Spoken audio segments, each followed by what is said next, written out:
Getting through law school is not easy, but for the recent graduate you're about to meet, easy wasn't something she was accustomed to. But as Boyd Hooper reports, perhaps it's precisely those difficult times that help set her up for something special.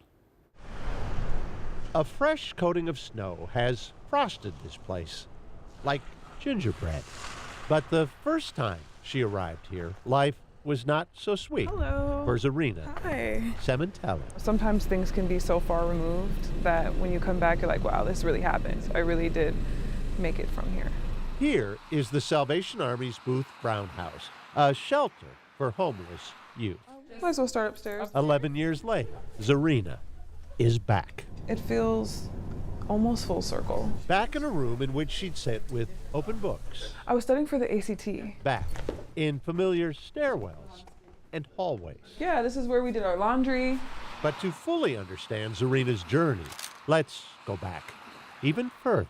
So my father was never in the picture, and then my mother, she has severe mental health issues, so she didn't work. Every year, it would just be kind of time to move to the next spot. When we got evicted from our house when I was 15, and she moved to Seattle, and I know she didn't have a job or a place to live. So I knew that they were going to be moving there to live in a shelter. School was the one place Zarina found stability, so she stayed behind, couch surfing at the homes of her Como Park High basketball coaches and teammates, until the unsettled seas of homelessness carried her here. This was really the first place that I felt like home. Zarina at 15. Her first day of 2.5 years she'd spend in this room. Thank you. A room she's now re-entering for the first time since she left. When you go from living on someone else's couch, I cannot articulate how important this space was for me. During the day, Zarina would take transit between school, her job, and grocery shopping. At night, she'd return here to study, which, it turned out, would pay off handsomely. I remember being right here, opening up my Spelman acceptance letter and just feeling so blessed. Georgia's Spelman College, from which Zarina would graduate. I applied for hundreds of scholarships. Debt-free. Hi, Kaden. I'm Zarina. Now Nice to she's meet meeting you. the current How long have you been occupant living of here? her old room. To see you as just a young person, just, trying to make a way is really important for you to believe in yourself. Can I hug you or? Thank you.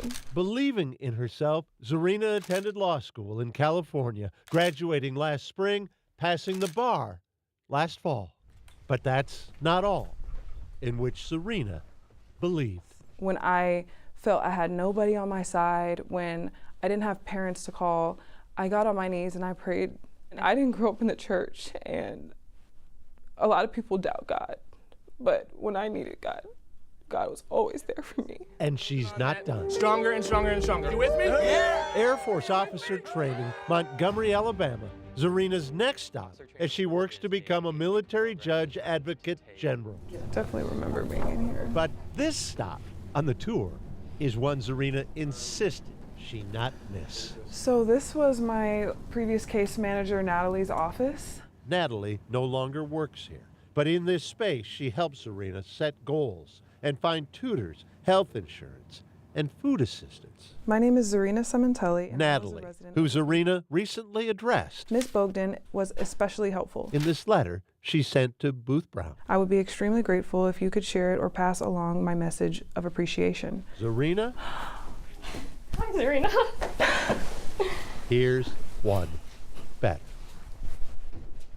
Hello. It's so good to see you. Look at you.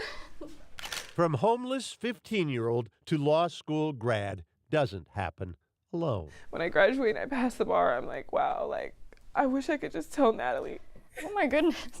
The mentors in my community, they didn't just see a homeless youth that had no future. They saw a person who needed help. Fresh blanket of snow and the warmth of home. I mean, I was proud of you then, and I'm very proud of you now. Boyd Hooper, Carol 11 News, St. Paul. After what she went through, Zarina told Boyd she will never stop looking for opportunities to help other young people the way she was helped. Congratulations. Wow. Yeah. A lot of accomplishments for that young lady.